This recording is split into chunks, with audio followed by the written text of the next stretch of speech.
Next discuss करेंगे हम लोग the mouth and buccal cavity. समझिए, हम लोग अपना मेन टॉपिक स्टार्ट कर चुके थे, डाइजेशन इन ह्यूमंस। ये हमारा मेन टॉपिक है। इसके अंदर हम लोग को छोटे छोटे टॉपिक के बारे में पढ़ना है, जिसमें पहला है the mouth and buccal cavity. हालांकि दोनों सेम चीज़ है, मतलब आप माउथ बोलो या बकल कैविटी बोलो, बात क्या है, सेम ही होता है। आइए तो देखते हैं इसके बारे में क्या लिखा गया है। यहाँ पे जो लिखा गया है ये तो है ही, इसके साथ ही साथ आप लोग अपना डायग्राम भी देखते रहिएगा, ठीक ना, ताकि आपको पता चले कि जिसके बारे में बात हो रहा है वो बॉडी में कहाँ पर लोकेट करता है ना, कहाँ पे है। तो माउथ को ही हम लोग बकल कैविटी बोलते हैं। तो डायग्राम तो मेरे सामने यहाँ पे है एनसीईआरटी का। यदि आपके पास एनसीईआरटी का बुक है तो बहुत बढ़िया, नहीं है तो कोई भी और दूसरा बुक होगा तो वहाँ पे भी सब कुछ लगभग डायग्राम सेम रहता है, ठीक है। आइए शुरू करते हैं। पहला है food is taken into the body through the mouth. देखो, हमारे बॉडी में जो भोजन जाता है कहाँ से जाएगा भाई, माउथ से जाएगा। यानी कि हमारे बॉडी में जो फूड का एंट्री होता है वो माउथ से होता है। और हमने आपको पिछले क्लास में भी बोला था कि हमारा जो पूरा डाइजेस्टिव सिस्टम है वो माउथ से ही शुरू होता है और एनएस पे जाके खत्म होता है। इसका मतलब आप ये भी बोल सकते हैं कि पहला जो हमारा डाइजेस्टिव सिस्टम में हमारा फूड इंटर करता है वो कहाँ से करेगा, बकल कैविटी यानी कि माउथ से ही करता है। ऑब्वियस सी बात है, यहाँ पे आप ये समझ चुके होंगे कि बकल कैविटी जिसको हम माउथ बोलते हैं, यहाँ पे हमारा फूड सबसे पहली बार आता है, ठीक है। अगला ingestion, the process of taking food into the body is called ingestion. भोजन को माउथ में लेना, इस प्रोसेस को हम लोग कहते हैं इंजेशन। मतलब आपको भूख लगा, ऐसे समझिए, आपको भूख लगा, आपने खाना खाया, ये जो खाना खाने का प्रोसेस है ना, ये हमारा कहलाता है इंजेशन। हाँ, हाथ में आपने खाना लिया और आपने खाया, चबाया आपने, ये कहला गया इंजेशन। और उस भोजन का जब पचना स्टार्ट हो जाएगा तो क्या बोल देंगे उसको, डाइजेशन, जो कि हम लोग पहले वाला क्लास में डिस्कस कर चुके थे। तो दो इंपॉर्टेंट टर्म अभी आपके सामने आया है, इंजेशन और डाइजेशन। इंजेशन का मतलब भोजन खाना और डाइजेशन का मतलब भोजन को पचाना, बस सिंपल। हाँ, ऐसा क्यों होता है बताएंगे इसके बारे में भी। मतलब सही सवाल है आपका कि सर कई बार भोजन खाते हैं और पचता ही नहीं है। ऐसा कई बार होता है, कई बार आप लोगों के साथ भी हुआ होगा, है ना, खाना खाते हैं और पचता ही नहीं है। इसके लिए हम लोग क्या करते हैं, फिर इनो पीते हैं।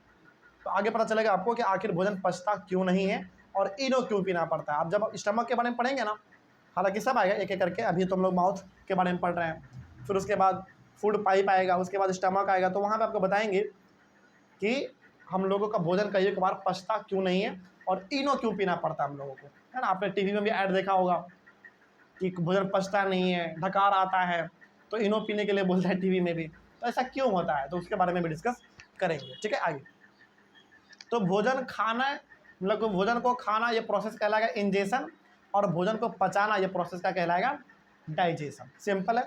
अगला, we chew the food with the teeth and break it into small pieces. अब देखो, पूरा प्रोसेस समझना है। आपने भोजन लिया अपने माउथ में, भोजन के साथ सबसे पहली काम जो होता है वो ये कि दांत उसको ब्रेक करना स्टार्ट करता है। मतलब जब आप पहली बार भोजन को अपने माउथ में लेते हैं तो पहला काम कौन स्टार्ट करता है पता है आपको, दांत। दांत क्या करता है, आपके भोजन को छोटे छोटे टुकड़ों में डिवाइड कर देता है, कोई दिक्कत नहीं। तो दांत का काम क्या है, भोजन को छोटे छोटे टुकड़ों में ब्रेक कर देना। उसके बाद our mouth has the salivary gland which secretes saliva, the saliva breaks down the starch into sugars. अब देखिए, हमारे माउथ में ना एक ग्लैंड होता है, ग्लैंड का मतलब वो थैला जैसा स्ट्रक्चर होता है। आपके माउथ में वो दिखेगा नहीं, वो क्यों नहीं दिखता है, क्योंकि वो माउथ के इनर लाइनिंग के अंदर होता है। मतलब कि माउथ में वो बैग लाइक स्ट्रक्चर होगा जिसको हम सलेवरी ग्लैंड बोलते हैं। समझे ध्यान से, यहाँ पे समझना ज़्यादा इंपॉर्टेंट है। पहली बार आपके माउथ में भोजन आया, उसको ब्रेक किसने किया, दांत ने, यानी कि जो आपका टीथ है उसने भोजन को ब्रेक कर दिया। और आपके माउथ में पाया जाता है सलेवरी ग्लैंड। अब सवाल है कि सर ये ग्लैंड क्या होता है। देखो, ग्लैंड ना बैग लाइक स्ट्रक्चर होता है, मतलब छोटा छोटा बैग जैसा होता है।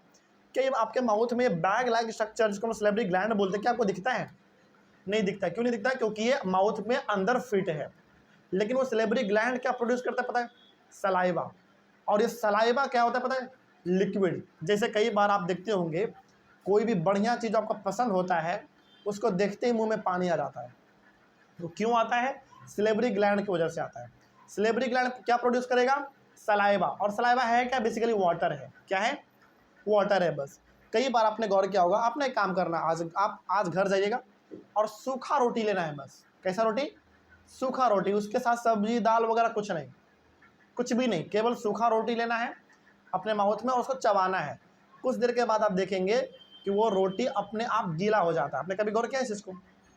मतलब केवल आप सूखा रोटी लेना, उसके साथ चावल दाल सब्जी कुछ भी नहीं, केवल रोटी, और उस एक टुकड़ा रोटी को अपने माउथ में रखना और उसको चबाना। आप देखना कुछ देर के बाद वो रोटी पूरा का पूरा छोटे छोटे टुकड़ों में ब्रेक हो चुका होगा और वो अपने आप गीला हो चुका होगा। फिर सवाल है कि सर हमने तो पानी भी नहीं पिया है, तो फिर वो पानी आया कहाँ से? रोटी वो भीगा कैसे, वो गीला कैसे हुआ? वो कहाँ से आया? सलेवरी ग्लैंड से आया। तो सलेवरी ग्लैंड प्रोड्यूस करता है क्या? सलाइवा। और सलाइवा एक्चुअली में है क्या? वाटर है, जो कि क्या करता है? आपके भोजन को गीला कर देता है। अब सवाल है कि सर गीला करने से क्या फ़ायदा होता है? गीला करने से ये सबसे बड़ा फ़ायदा होता है कि भोजन को घोटने में आसानी होता है। क्या होगा? आसानी होगा। समझ रही है बात? जब भी कोई चीज़ गीला होता है ना हमारे माउथ में, जो भींगा हुआ रहता है, गीला होता है, उसको घोटने में आसानी होता है, मदद पड़ता है ना? तो वही बात यहाँ पे है। तो पहला चीज़ आपको ये ध्यान रखना है कि हमारे माउथ में जब पहली बार भोजन आएगा तो उस भोजन को ब्रेक कौन कर देगा? दांत। उस भोजन को लिक्विड कौन प्रोवाइड करेगा, यानी कि वाटर कौन प्रोवाइड करेगा? Salivary gland. अब सवाल है कि सलेवरी ग्लैंड क्या प्रोड्यूस करेगा? सलाइवा। और सलाइवा एक्चुअली में है क्या? वाटर है। तो भोजन हमारे माउथ में आया, उसको ब्रेक करने का काम किया दांत ने, और उस भोजन को लिक्विड प्रोवाइड करने का काम किसने किया? सलेवरी ग्लैंड ने किया। कैसे? सलेवरी ग्लैंड ने प्रोड्यूस किया सलाइवा, और सलाइवा एक्चुअली में है क्या? एक तरीके का पानी है, वाटर है, बस कोई दिक्कत नहीं इसमें। चलिए, तो वही यहाँ पे लिखा हुआ था कि our mouth has the salivary glands which secrete मतलब produce saliva. The saliva breaks down the starch into sugar. अब सवाल है कि सर स्टार्च इनटू शुगर क्या है? कुछ नहीं है। स्टार्च का मतलब यहाँ पे कार्बोहाइड्रेट है। क्या है? कार्बोहाइड्रेट। और शुगर का मतलब आपको चीनी मत समझना है। शुगर का मतलब वो मीठा वाला चीनी नहीं, मतलब सिंपल सा है कि ये जो हमारा सलेवरी ग्लैंड है वो क्या प्रोड्यूस किया? सलाइवा। सलाइवा एक्चुअली में है क्या? पानी है, जिसका दो काम है। पहला, भोजन को गीला कर देगा वो, ताकि घोटने में आसानी हो जाए, पहला चीज़। दूसरा चीज़, वो कार्बोहाइड्रेट यानी कि स्टार्च, यहाँ पे स्टार्च लिखा गया है। स्टार्च का मतलब क्या यहाँ पे है? कार्बोहाइड्रेट। यदि आपको डाउट हो तो आप अपने नोट्स में बगल में लिख सकते हैं, स्टार्च का मतलब कार्बोहाइड्रेट। स्टार्च का मतलब कार्बोहाइड्रेट। तो कार्बोहाइड्रेट को ब्रेक कर दिया जाता है किसमें? शुगर में। और शुगर यहाँ पे कोई दूसरा चीज़ नहीं बल्कि कार्बोहाइड्रेट का ही सेकेंड फॉर्म है। क्या है? सेकेंड फॉर्म है। तो ओवरऑल कहने का मतलब यहाँ तक आपको अभी बस इतना समझना है कि हमारे माउथ में जब पहली बार भोजन आता है, समझिए ध्यान से, हमारे माउथ में जब पहली बार भोजन आता है तो उस भोजन को छोटे छोटे टुकड़ों में डिवाइड करने का काम किसका है? दांत का। उस भोजन को लिक्विड प्रोवाइड करने का काम किसका है? सलेवरी ग्लैंड का। वो भी कैसे? सलेवरी ग्लैंड प्रोड्यूस करेगा सलाइवा, और सलाइवा एक्चुअली में है क्या? वाटर है, लिक्विड है, जो कि भोजन को गीला कर देगा। पहला चीज़। दूसरा चीज़ और क्या करेगा सलाइवा? सलाइवा कार्बोहाइड्रेट यानी कि स्टार्च को, स्टार्च का मतलब क्या यहाँ पे है? कार्बोहाइड्रेट है। कार्बोहाइड्रेट को वो ब्रेक कर देगा शुगर में। इसका मतलब है कि कार्बोहाइड्रेट को वो ब्रेक करके उसके अलग फॉर्म में चेंज कर देगा, जिसका नाम क्या है? शुगर। और ये शुगर वो चीनी वाला मत समझना है, ये शुगर आपका भोजन वाला शुगर है। ठीक है? तो कार्बोहाइड्रेट को ब्रेक कर देगा किसमें? शुगर में। बस इतना ध्यान रखना है अभी आपको। अगला, उसके बाद है the tongue is a muscular organ attached at the back to the floor of the buccal cavity. अच्छा, हमारे माउथ में ना एक और चीज होता है, आपको पता है? टंग, जीभ। ये जीभ पूरा का पूरा मसल से बना होता है। जीभ में जरा सा भी हड्डी बोन वगैरह नहीं होता है। फिर सवाल है कि सर जीभ का क्या काम है? जीभ हमारे भोजन को मिक्स करने में काम करता है। क्या करता है? मिक्स करता है। ये पूरा का पूरा मिक्स करता है। दूसरा, भोजन को घोटने में मदद करता है। तो यहाँ तक आपको तीन बातों का ख्याल रखना है। पहला ये कि जब हमारे माउथ में पहली बार भोजन आता है तो उसको ब्रेक करने का काम दांत का है। उस भोजन को लिक्विड प्रोवाइड करने का काम किसका है? सलेवरी ग्लैंड का है। और सलेवरी ग्लैंड कैसे उसको लिक्विड प्रोवाइड करता है? सलाइवा प्रोड्यूस करके। सलेवरी ग्लैंड प्रोड्यूस करेगा सलाइवा, और सलाइवा एक्चुअली में है क्या? पानी है, लिक्विड है। तो पहली बार भोजन को ब्रेक किसने किया? दांत ने। हमारे दांतों ने भोजन को छोटे छोटे टुकड़ों में डिवाइड कर दिया। उस भोजन को पानी किसने दे दिया? लिक्विड कौन प्रोवाइड कर दिया? Salivary gland. कैसे? सलाइवा प्रोड्यूस करके। और उस भोजन को मिक्स कौन कर दिया? टंग यानी कि जीभ। और अब पूरी तरीके से आपका जो भोजन है वो ब्रेक भी हो चुका है, गीला भी हो चुका है, मिक्स भी हो चुका है। अब क्या होने वाला है? उसको हम लोग नीचे घोटने वाले हैं। और नीचे घोटने में कौन मदद करेगा? टंग, जीभ। तो जीभ का यहाँ पे दो फंक्शन है। पहला, जीभ क्या करता है यानी कि टंग क्या करता है हमारा? भोजन को मिक्स करने में एक मदद करता है। दूसरा, भोजन को घोटने में मदद करता है। कोई दिक्कत नहीं इसमें। तो दांत का काम केवल और केवल भोजन को ब्रेक करने का है। सलेवरी ग्लैंड का काम यहाँ पे दो है। पहला काम क्या है सलेवरी ग्लैंड का? भोजन को वो लिक्विड प्रोवाइड करेगा सलाइवा प्रोड्यूस करके, पहला काम ये है। दूसरा काम क्या है सलेवरी ग्लैंड का? वो प्रोड्यूस करेगा सलाइवा, और सलाइवा क्या करेगा? कार्बोहाइड्रेट को शुगर में कन्वर्ट कर देगा। तो दांत का केवल काम है भोजन को ब्रेक करना, ध्यान रखिएगा। और सलेवरी ग्लैंड का दो काम है। पहला, सलेवरी ग्लैंड क्या प्रोड्यूस करेगा? सलाइवा प्रोड्यूस करेगा। और सलाइवा क्या करेगा भाई? सलाइवा एक्चुअली में भोजन को लिक्विड प्रोवाइड करेगा, ये पहला काम हो गया इसका। दूसरा काम सलाइवा क्या करता है? कार्बोहाइड्रेट को शुगर में कन्वर्ट कर देता है, ब्रेक कर देता है। सिंपल। ओवरऑल कहने का मतलब है कि कार्बोहाइड्रेट को वो ब्रेक करता है, बस। उसके बाद यहाँ पे जीव का भी दो काम है। पहला, जीव का क्या फंक्शन है? फूड को मिक्स करने में मदद करेगा, पहला चीज। दूसरा चीज, उसको घोटने में, भोजन को घोटने में मदद करेगा। अब आपके जो माउथ में भोजन आया था वो ब्रेक भी हो चुका है, लिक्विड उसको मिल चुका है, मतलब गीला भी हो चुका है, और अच्छी तरीके से मिक्स भी हो चुका है। तो अब वो भोजन कहाँ जाने वाला है? माउथ से नीचे आने वाला है, यानी कि फूड पाइप में आने वाला हमारा भोजन है। तो हमारा भोजन पूरी तरीके से माउथ में हो चुका ब्रेक, गीला भी हो चुका है। अब हमारा जीभ उसको नीचे धकेलेगा और वो हमारा भोजन कहाँ जाएगा? ऑइसोफेगस यानी कि फूड पाइप में आ जाएगा। लेकिन एक दो पॉइंट इसमें और लिखा हुआ है, और देखते हैं क्या है। It is free at the front end be moved in all direction. हमारा जो जीभ होता है आगे से बिल्कुल फ्री होता है। फ्री होने का मतलब है कि आप उसको ऊपर नीचे दाएं बाएं कहीं भी मूव कर लेते हैं, इसीलिए ये फूड को मिक्स करने में मदद करता है। It mixes saliva with the food during chewing and helping in swelling food. तो टंग क्या करता है? टंग सलाइवा को यानी कि टंग मिक्स करने में मदद करता है भोजन को। भोजन को सलाइवा के साथ यानी कि पानी के साथ मिक्स करने में मदद करता है, पहला काम टंग का ये है। दूसरा काम क्या है? भोजन को स्वेलिंग करने में यानी कि घोटने में मदद करता है, कौन? टंग, जीभ करेगा। ठीक है। अगला, we also test food with our tongue. Tongue का एक और फंक्शन है। टंग और क्या करता है? भोजन का टेस्ट पता करने में मदद करता है। हम लोग जब कोई चीज़ का टेस्ट पता करते हैं तो कौन मदद करता है? मदद कौन करेगा? टंग करता है। तो टंग का तीन फंक्शन हो गया। पहला, भोजन को मिक्स करना। दूसरा, भोजन को घोटने में मदद करना। और तीसरा, भोजन का स्वाद पता करने में टंग मदद करता है।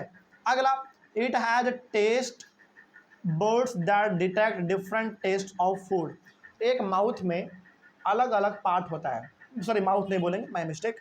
एक जीभ में, टंग में अलग अलग पार्ट होता है जो कि अलग अलग कामों के लिए जाना जाता है। ये आपके एनसीईआरटी बुक में भी दिया गया है। हाँ, बगल में आप देखेंगे तो वहाँ पे भी है, एनसीईआरटी में भी। ठीक ना, एनसीईआरटी में भी दिया हुआ है। और यदि आप अपने रेफरेंस बुक में देखेंगे जो आपके बुक में है, एनसीईआरटी में नहीं है, अच्छा छोड़िए कोई बात नहीं। एनसीईआरटी में यदि नहीं है तो यदि आपके पास कोई दूसरा बुक है तो वहाँ पे जीभ के बारे में दिया गया है कि जीभ का कौन सा पार्ट किस चीज़ के लिए फेमस है और किस चीज़ के लिए वो जाना जाता है। ठीक है। तो इसको हम लोग क्या बोलते हैं? टेस्ट बर्ड्स बोलते हैं। क्या बोलेंगे उसको? टेस्ट बर्ड्स बोलते हैं। कहने का मतलब है कि जीभ के पास अलग अलग पार्ट है जो कि अलग अलग प्रकार के चीज़ों को टेस्ट करने में मदद करता है। जैसे कोई चीज़ खट्टा है तो कैसे पता चलेगा? उसका पार्ट अलग है। कोई चीज़ मीठा है, उसका पार्ट अलग है टेस्ट करने के लिए। कोई चीज़ कड़वा है, उसका पार्ट अलग है ना। कोई चीज़ नमकीन है, उसका पार्ट अलग है। तो अलग अलग पार्ट है तो वो पता कर लेता है कि कौन सा भोजन कैसा है। हाँ हाँ, बिल्कुल। तीखा, मीठा, कड़वा, खट्टा, जो भी खाओ आप, सब पता करने में मदद करेगा आपका टंग। वहाँ नहीं, वैसा कुछ नहीं होता, उसमें पहले से फिट रहता है। वो आप जो भी खाओगे उसका वो टेस्ट बता देगा आपको। ठीक है ना। इस तरीके से हमारा पहला टॉपिक यानी कि माउथ, जिसको हम लोग बगल कैविटी बोलते हैं, वो कंप्लीट हुआ। नेक्स्ट है हमारा फूड पाइप। आइए थोड़ा सा हम लोग बात करते हैं फूड पाइप, जिसको हम लोग ऑइसोफेगस भी बोलते हैं। इसके बारे में क्या बात है देखते हैं। क्या है देखो, समझना ध्यान से। This swallowed food passes into the food pipe और ऑइसोफेगस। अब हमारे माउथ में क्या हुआ था बताओ? माउथ में हमारा भोजन ब्रेक हो चुका था, गीला भी हो चुका था, मिक्स भी हो चुका था, जीभ उसको अंदर भी धकेल दिया है, यानी कि घोट लिया है। अब वो भोजन कहाँ आ चुका है? माउथ से निकल के कहाँ आएगा बताओ? ऑइसोफेगस यानी कि फूड पाइप में पहुंच चुका है हमारा भोजन। पहुंच चुका है, हाँ या ना? बिल्कुल। अगला, the food pipe runs along the neck and the chest, यानी कि गर्दन से लेकर पूरा का पूरा चेस्ट यहाँ तक हमारा कहलाता है फूड पाइप। ओवरऑल कहने का मतलब है कि गर्दन से लेकर आपके छाती तक ये पूरा का पूरा पोर्शन क्या कहलाएगा? फूड पाइप, जिसको हम लोग ऑइसोफेगस कह देते हैं, ठीक ना। यहाँ पे आपका यही है फूड पाइप। अगला, food is pushed down by movement of the walls of the food pipe, मतलब फूड पाइप क्या करता है? जो हम लोगों ने भोजन को घोटा है उसको नीचे आने में मदद करता है। कहाँ तक पहुँचने में? स्टमक में पहुँचने से। क्योंकि देखो स्मॉल फूड पाइप के नीचे क्या है बताओ जल्दी देख के डायग्राम में। फूड पाइप के नीचे स्टमक है, तो फूड पाइप से भोजन हमारा ट्रैवल करते करते कहाँ पहुँच जाता है? स्टमक में पहुँच जाता है। इसको पहुँचाने की मदद कौन करता है? फूड पाइप करता है ना। आगे, this movement takes place throughout the alimentary canal and pushes the food downward, यानी कि फूड पाइप में लगातार, मतलब कि फूड पाइप जो है लगातार भोजन को धक्का मारते रहता है। कहाँ पहुँचाने के लिए? नीचे, यानी कि स्टमक में पहुँचाने के लिए। ओवरऑल कहने का मतलब यहाँ पे ये है कि हमारा भोजन जो फूड पाइप में आया था वो धीरे धीरे नीचे लुढ़कते लुढ़कते कहाँ पहुँच जाता है? स्टमक में पहुँच जाएगा। तो ये है हमारा फूड पाइप का फंक्शन। तो फूड पाइप का फंक्शन केवल इतना है कि फूड पाइप आपके भोजन को स्टमक तक पहुँचाने में क्या करता है? मदद करता है। मतलब ये एक रास्ता है, एक रोड है, जिसके थ्रू हमारा फूड पाइप ट्रैवल करते करते कहाँ पहुँच जाता है? मतलब ये फूड पाइप जो है एक रास्ता है जिसके थ्रू हमारा फूड ट्रैवल करते करते माउथ से कहाँ जाता है? स्टमक में आ जाता है। बस यहाँ तक समझ आ गया पूरा? चलिए, नेक्स्ट हमारा होगा स्टमक। अब हमारा भोजन जो है वो स्टमक तक पहुँच चुका है फूड पाइप से ट्रैवल करते करते। तो अब सवाल है कि सर स्टमक में उस भोजन के साथ क्या होता है? तो ये हम लोग डिस्कस करेंगे अपने अगले वाले क्लास में, यानी कि कल। तब तक के लिए थैंक यू वेरी मच।